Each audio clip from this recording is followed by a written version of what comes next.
Kalen Vera stepped off the transport shuttle and into the main docking bay of Station Epsilon. The air smelled faintly of metal and machine oil, a sign that the station was old and overworked. Cargo drones hummed past him, carrying containers, marked with the logo of Vera Interstellar Corporation, a symbol he knew better than anyone. The irony was that nobody here would guess he was the man who owned it. He wore a plain gray jumpsuit, the kind given to maintenance crew. His hair was a little messy from the long trip, and his hands looked slightly stained from the small repairs he had done on the shuttle to keep up the act. The workers around him barely gave him a second glance. On Epsilon, people minded their own business. Callan had left his luxury office on Orion Prime without telling most of the board. Only his closest aide knew where he had gone. He wanted to see the truth for himself. Official reports claimed the station was running well, but he knew how reports could be written to hide problems. Numbers on a screen could never tell him what life was really like here. The docking bay was noisy with the clang of tools and the low rumble of engines. Callan slung a small duffel over his shoulder and walked toward the service lift. The lift shook slightly as it carried him down to the lower decks. The air grew warmer, heavier. Pipes lined the ceilings and the walls, some patched with mismatched metal plates. He could hear the faint hiss of steam in the distance. He found his assigned quarters, a narrow metal room with a bunk bed, a small desk, and a locker. The air recycler hummed loudly above his head. He set his bag down and sat on the bed for a moment. He knew this was the kind of room thousands of his employees lived in across the galaxy. Now it was his turn. His cover identity was simple. Callan Vera was now Callan Vex, a junior technician assigned to electrical maintenance. His job for the next several weeks would be to repair wiring, fix broken lights, and keep the power systems running. He had the skills. He had learned them years ago before becoming CEO. After changing into a fresh jumpsuit, Callan decided to walk the maintenance corridors to get a feel for the place. The lighting here was dim, the floor grates rattled under his boots, and the air smelled faintly of cleaning chemicals mixed with recycled air. He passed a group of workers sitting on overturned crates, eating from metal lunch tins. They nodded politely, but didn't speak. As he turned a corner, he heard the sound of water running somewhere nearby. That was strange. Water was rationed carefully on stations like this, and most people used the public cleaning systems. The sound was coming from a half-open door to what looked like an old utility room. Curiosity got the better of him. Callan stepped inside. The room was small, with bare metal walls and a single flickering light overhead. Against one wall was a deep metal sink, and standing in front of it was a young woman. She wore a faded blue jumpsuit with the sleeves rolled up. Her dark hair was tied back loosely, and her hands were busy scrubbing a small shirt in the water. Beside her, on a crate, sat a boy who looked about 7 or 8 years old. He was wrapped in a thin blanket and watching quietly as his mother worked. His eyes looked tired but alert. There was no sign of any laundry machines, only a bucket of water and some soap. The woman noticed Callan in the doorway and straightened, a little startled. "Can I help you?" she asked, her voice calm but cautious. Callan shook his head. "No, I just heard water and thought maybe something was leaking." Her lips curved in a small, almost amused smile. "No leak. Just me doing laundry. The machines cost more than I can spare, so I do it here." Callan glanced at the boy, then back at her. "Doesn't the station have a shared laundry schedule?" "It does," she said, wringing out the shirt. "But if you can't pay, you make do. Water's cheaper if you pull it from the maintenance line.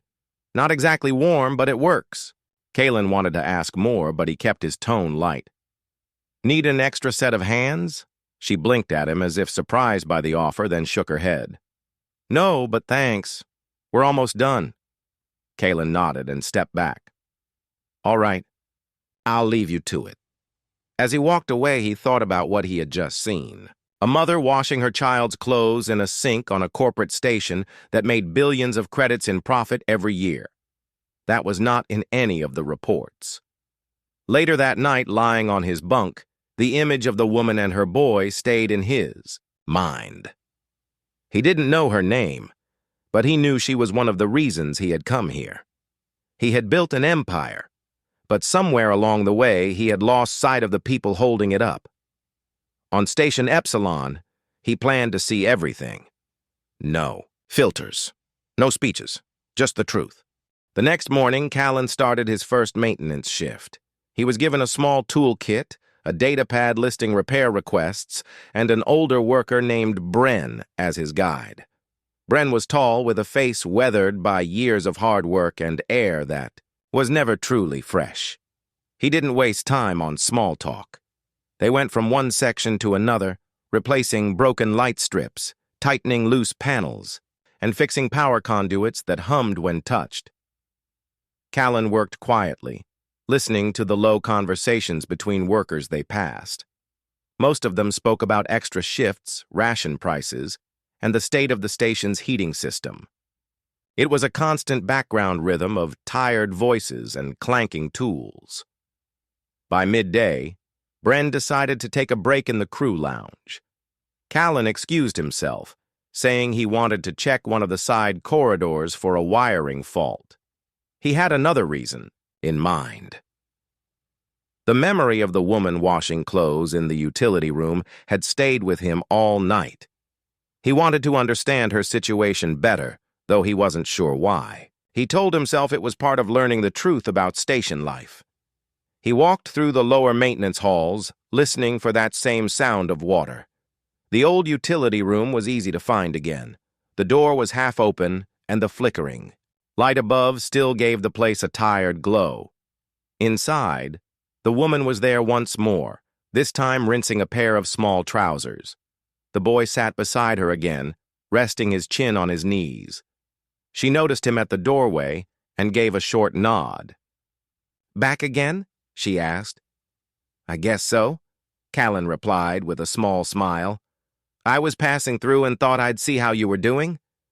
"Same as yesterday," she said, focusing on the clothes. "Only with more laundry." Callan stepped inside, leaning lightly against the wall. "What's your name?" She glanced up, hesitant for a moment, then said, "Maris." She nodded toward the boy. "And this is Eli." Eli gave a small wave, but stayed quiet. "I'm Callan," he said, keeping his last name to himself. "New tech crew, just started. Yesterday." Maris didn't respond to that, but her eyes lingered on him for a moment before she turned back to the sink. "Not many new faces come to Epsilon. People usually get stuck here or leave as soon as they can." "Why do people get stuck?" he asked. "Because transfers cost money," she said simply. "And if you're behind on rent or food credits, the company won't approve it. Easier for them to keep you here working." Callan thought about the reports he had read. None of them mentioned debt-holding workers in place. He watched as Maris wrung out the trousers and set them aside. Her hands were red from the cold water, and her movements were careful, almost tired. "Where's your laundry allocation?" he asked. She gave a small laugh without humor. "Gone by the middle of last week. Eli had a fever, so I used extra. Water for washing sheets. Medical care here is basic, so I do what I can to keep things clean." Callan looked at Eli. The boy's eyes were bright, but his cheeks were pale. "How long have you been here?" 3 years, Maris answered. "I was assigned to ore sorting. It's steady work, but not much pay. When Eli's father left, it got harder." Callan felt a quiet frustration building inside him. He had signed contracts with governments and corporate boards to ensure worker welfare, yet here was someone in his own company living like this. He pushed the thought aside for now. "You know," he said, "if you add a small filter to the maintenance line, you can get cleaner water. I could help set one up." Maris paused and looked at him. "Why would you do that?" He shrugged lightly. "I like fixing things. And it doesn't take much time." She studied him for a moment, as if weighing whether to trust his offer.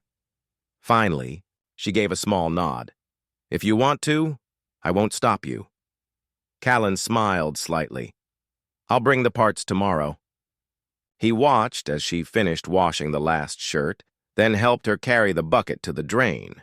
She seemed surprised that he offered to help but didn't comment on it. When the task was done, she packed the clean clothes into a worn cloth bag and helped Eli down from the crate. They walked together toward the main corridor. The lighting here was brighter, and more people passed by, most giving only brief glances. Maris walked with a steady pace, Eli holding her hand.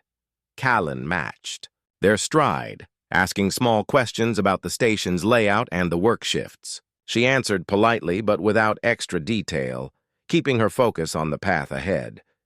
When they reached the intersection where their routes split, Maris stopped. "Thanks for the help," she said quietly. "No problem," Callan replied. "See you tomorrow." She gave a short nod and led Eli toward the residential decks. Callan watched them go, feeling the weight of what he had learned in just 2 days. The station wasn't failing outright, but life here was worn down, frayed at the edges. Small problems like cold laundry water and expensive machines might seem minor in reports, but they shaped daily life in ways numbers never could. As he turned back toward the maintenance lift, he made a silent promise to himself. He would learn every detail of this place, from the broken panels to the people who quietly carried its burdens. Only then would he know how to change it. That night, lying on his narrow bunk, he thought again of Maris and Eli. Tomorrow he would bring the filter parts. It was a small gesture, but it was a start. Callan started his shift early the next day. He made a stop at the supply room before reporting to Bren. The shelves were stacked with small parts, filters, and spare fittings.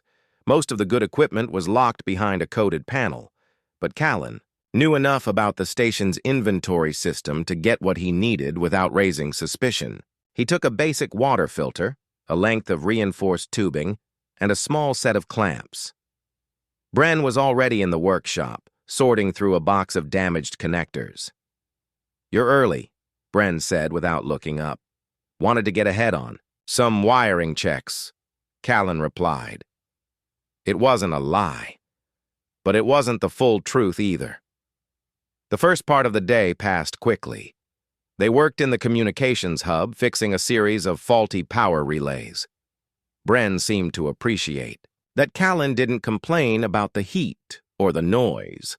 Most new technicians spent the first week muttering about poor conditions. Callan kept his head down and worked.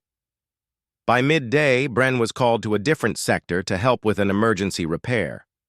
That gave Callan the perfect chance to slip away toward the lower corridors. The old utility room was quiet when he arrived, but a few minutes later, Maris stepped in, carrying a bundle of clothes.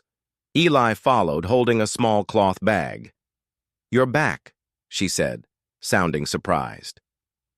"I said I would bring the parts," Callan replied, lifting the small toolkit he had carried from the supply room. Maris gave a short nod and moved to set the clothes aside. Callan walked to the corner where the water line fed into the sink. The pipe was dull with age, and the connection valve had a faint rattle when he touched it.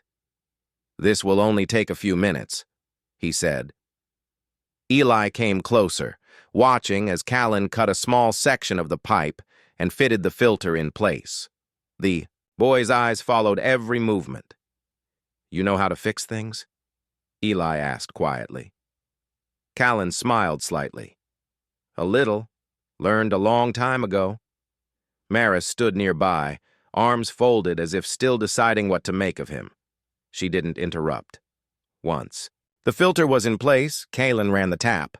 The water came out clearer, and the temperature was slightly warmer. It was not perfect, but it was an improvement over the icy, sediment-filled water from before. Maris tested it by dipping her fingers in. She looked at him with a faint expression of disbelief. "You just did that?" "It's simple," Callan said. "You just needed the right parts." She studied him for a moment. "Most people here wouldn't bother." "I'm not most people," he answered without thinking. That made her pause. but she said nothing. Instead, she picked up one of Eli's shirts and began washing it in the cleaner water. Eli leaned on the edge of the sink, watching the soap. Foam in the warm stream. Callan stayed for a while, helping rinse and wring out the clothes. The work was simple, and the small room was quiet except for the sound of water and the occasional drip from the old ceiling. In those moments, Callan saw more of what life was like here than in any report. There was no safety net, no extra service, only what people could do for themselves or for each other.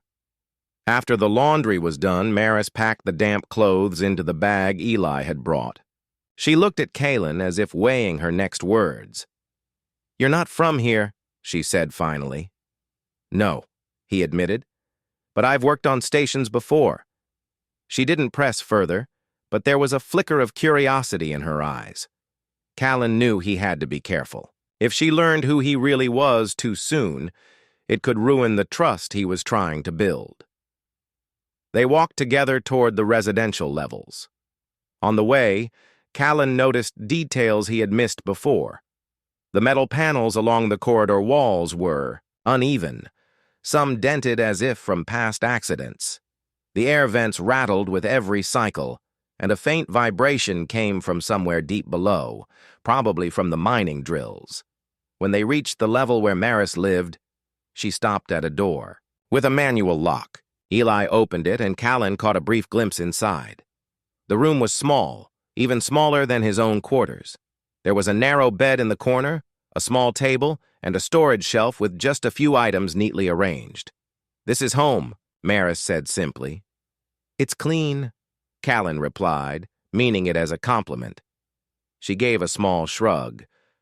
"I do what I can." Callan didn't step inside, knowing it would be crossing a line. Instead, he nodded. "I'll see you tomorrow." As he turned to leave, Eli spoke up. "Thanks for the water." Callan looked back at him. "You're welcome." The words were simple, but they carried more weight than Eli probably knew. Back in his own quarters, Callan thought about everything he had seen. Maris was just one person, but her story was likely the same as many others on the station. Working, long hours, making do with what little they had, and finding small ways to keep going. Later that evening, Bren returned with news about the oxygen recyclers. Apparently, the lower decks were running at only 80% efficiency, which meant reduced air quality in the coming weeks. Callan felt a chill that had nothing to do with temperature. For most corporate leaders, that kind of detail would be a minor line in a maintenance log. For the people living here, it was another challenge in a life already stretched thin. Callan lay awake for hours, listening to the hum of the air recycler above his bunk. He thought of Maris, Eli, and the thousands of others like them who worked for his company without ever meeting the man at the top. He had come here to see the truth, and now the truth was staring back at him in ways he could not ignore. Tomorrow, he would return to the utility room. Not just for the laundry or the filter, but because he needed to understand more. He needed to see every corner of this life before deciding what came next. The next morning started with the usual hum of the station coming to life. The corridors were already busy when Callan stepped out of his quarters. Workers moved in steady lines toward their posts, carrying tools or small crates. The metallic smell of the recycled air was stronger today, and the faint vibration of the mining drills echoed up from the lower levels. Callan met Bren in the workshop, where they were assigned to inspect the water lines in one of the processing bays. The work was routine, but Callan's mind was elsewhere.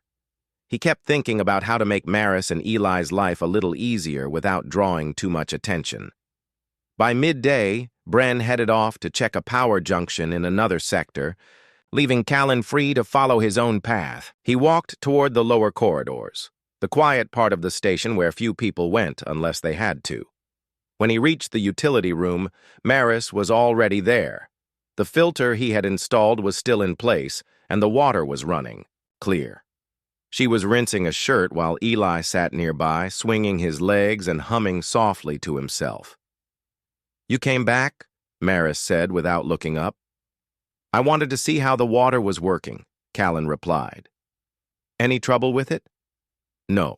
"Trouble?" she said, a hint of relief in her voice. "It's better than before.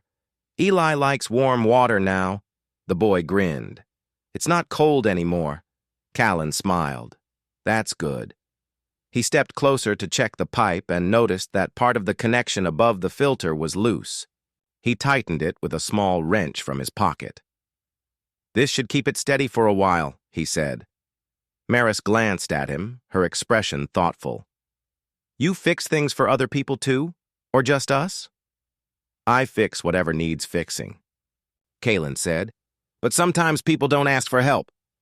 "On Epsilon, people are careful about asking," she replied. "Help usually comes with a price." Callan understood the meaning behind her words. He had seen enough corporate contracts to know that nothing was ever truly free for most workers. He kept his voice calm. "I'm not asking for anything. I just like seeing things work the way they should." She didn't answer right away, but her shoulders relaxed slightly. Callan decided to do something else for them. He examined the overhead pipes and saw an unused line that could be rerouted. With a few adjustments, he could connect it to a small heating unit. It would give them reliable warm water, not just the mild warmth from the filter. "It might take a while, but I can make this better," he said. Maris frowned. "You don't have to." "I know," Callan replied, "but I want to." He climbed onto a crate and began working. Eli watched closely, asking small questions about the tools and the pipes. Callan explained in simple terms, showing him how the clamps worked and how to seal a connection. Maris kept washing clothes, but she listened to their quiet conversation. After an hour of work, Callan finished connecting the heating unit. He tested the line, and warm water began to flow into the sink. Steam rose gently in the cool air of the utility room. Eli's eyes widened. "It's hot." Maris touched the stream with her hand, then looked at Callan with surprise.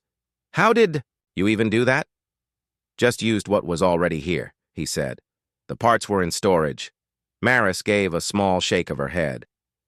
"Most people would not bother with something like this. They would say it's too much work." Callan shrugged. "Sometimes the small things make the biggest difference." She didn't reply, but her eyes softened.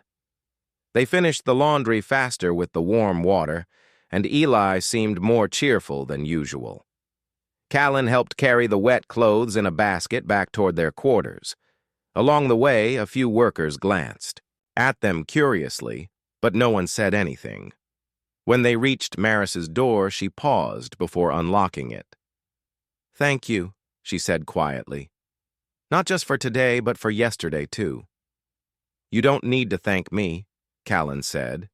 "Just take care of Eli." She nodded and went inside, the door closing softly behind her.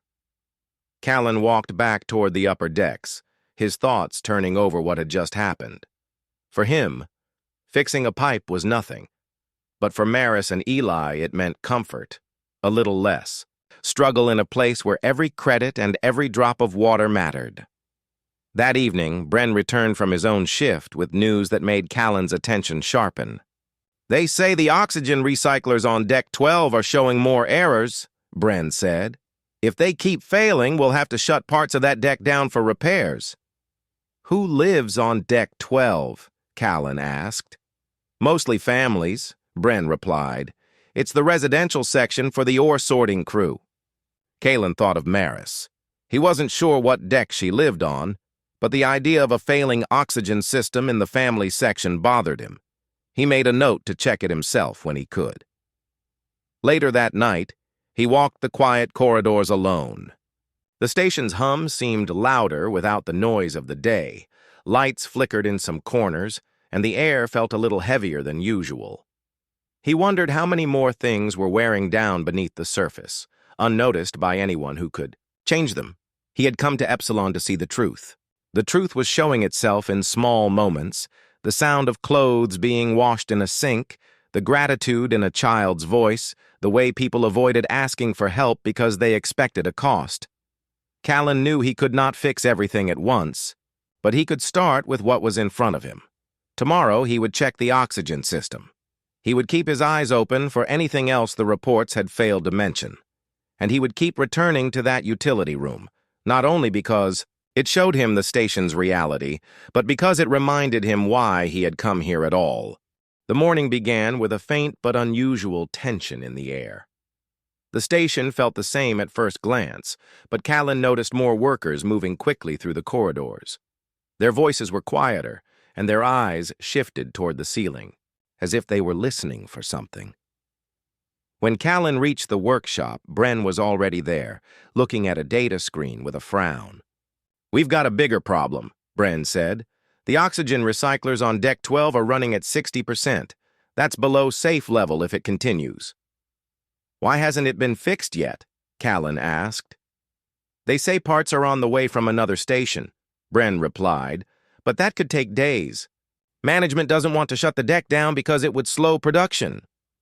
Callan felt his jaw tighten. He didn't need to ask who lived on Deck 12. He already knew Maris and Eli's quarters were there. He kept his voice steady. "I want to check the recyclers myself. Maybe we can keep them running until the parts arrive." Bren looked at him with mild surprise. "You're new, but if you think you can help, go ahead. I'll log it as an inspection." Callan left with his toolkit and headed for Deck 12. The air grew heavier as he descended, and there was a faint metallic taste each time he took a breath. Families moved through the corridors, some carrying small oxygen canisters strapped to their belts. The lighting here seemed dimmer than usual, and the constant hum of the air vents was uneven, like a slow heartbeat that occasionally skipped. When he reached the central recycler room, he saw 2 engineers already working. One of them shook his head. "We've patched it twice, but the core regulator is failing. Without a replacement, it's only a matter of time." Callan inspected the system. The regulator was overheating, and the backup unit had already been stripped for parts months ago. In a pinch, he could reroute the airflow from nearby service decks to give Deck 12 more oxygen, but that would require override access most technicians didn't have. He had that access, though no one here knew. Before making his move, Callan decided to check on Maris and Eli. He walked quickly to their corridor and knocked on the metal door. Maris opened it, her expression alert. "You've heard about the recyclers," she said before he could speak. "Yes," Callan replied. "I'm working on it. Are you both all right?" "For now," she said, "but they told us to keep movement, to a minimum to save air. Eli's resting." Callan glanced inside. Eli was lying on the bed, reading from a small tablet. He waved when he saw Callan, but his smile looked tired. "I'll do what I can," Callan said. Maris hesitated, then asked quietly, "Can we trust you on this?" "Yes," Callan answered without pause. "You can." She studied his face for a moment before nodding. "Then be careful. People get in trouble for touching systems without clearance." Callan left and returned to the recycler room. The 2 engineers were taking a break, sitting on crates and looking discouraged. That gave him the opening he needed. He moved to the control panel, entered a hidden override code, and rerouted the air from the unused freight bay 2 decks above. The system hissed loudly as the airflow shifted. The oxygen levels began to rise on the monitor, slow but steady. The engineers returned just in time to see the numbers change. "What did you do?" one of them asked. "Just balance the intake valves," Callan said, keeping his tone casual. "It should buy us some time." They looked at him with a mix of relief and suspicion, but neither pressed further. Everyone here knew that when the air was running low, it was best not to question how a fix happened, only that it did. Hours passed, and the deck slowly returned to its usual activity, though the tension never fully left. Callan checked in on Maris and Eli again before his shift ended. "The air feels better," Maris said. "It should hold until the replacement parts arrive," Callan told her. but stay alert. Eli was sitting up now, looking more awake. You fixed it, didn't you? He asked. Callan gave a small smile. I just helped it work the way it should. That night, in his quarters, Callan considered how close things had come to a dangerous point. If he hadn't been here, the families on Deck 12 might have been forced to evacuate, or worse, they might have been left in unsafe conditions. The report sent to the corporate board would have framed it as a minor maintenance delay, nothing more. The truth was far different. For the first time since arriving, Callan felt the weight of his position pressing down on him. Not the title of CEO, but the responsibility that came with it. These people were not just numbers in a budget. They were mothers washing clothes in utility sinks, children trying to sleep while the air thinned, workers doing double shifts in harsh conditions because they had no other choice. He could not leave things as they were. Tomorrow, he would look deeper into the station's systems. If one deck's oxygen could fail, there might be other hidden weaknesses. And if the company was ignoring them to save credits, then it was time someone at the top saw the reality for themselves and acted. For now, though, he was just Callan Vex, technician. That was how it had to stay. The next day began like any other, but Maris could not shake the strange feeling from yesterday. The oxygen problem had improved almost too quickly, and she had seen the way Callan had moved through the recycler room. He had acted with certainty, like someone who had done this many times before. Yet he was supposed to be just another new technician. She finished folding the last of Eli's clean clothes and packed them neatly into the small storage compartment by the wall. Eli was sitting at the table working through his lessons on the old tablet. Are you going to the market today? He asked. After my shift, Maris replied. She paused, then added, and I might stop by the workshop. I want to thank Callan for what he did yesterday. Eli looked up from his screen with a grin. Tell him I said thanks too. He's different from the other workers. Maris smiled but kept her thoughts to herself. Yes, Callan was different. She wanted to understand why. The workshop was busy when she arrived later that day. Tools clattered, small machines hummed, and voices rose over the sound of metal being cut. Bren was leaning over a workbench with Callan, discussing a maintenance plan for the next week. Maris waited until Bren stepped away before approaching. You have a moment? She asked Callan. Of course, he said, setting down his tool.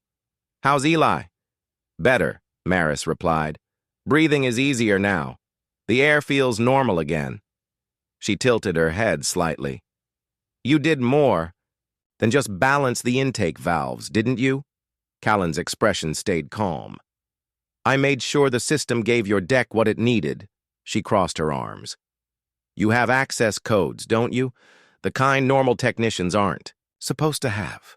For a moment, Callan did not answer. Then he said, Sometimes it is better to solve a problem than to wait for permission. That's not an answer, Maris replied quietly. Callan met her gaze. And sometimes not answering is the safest choice for everyone.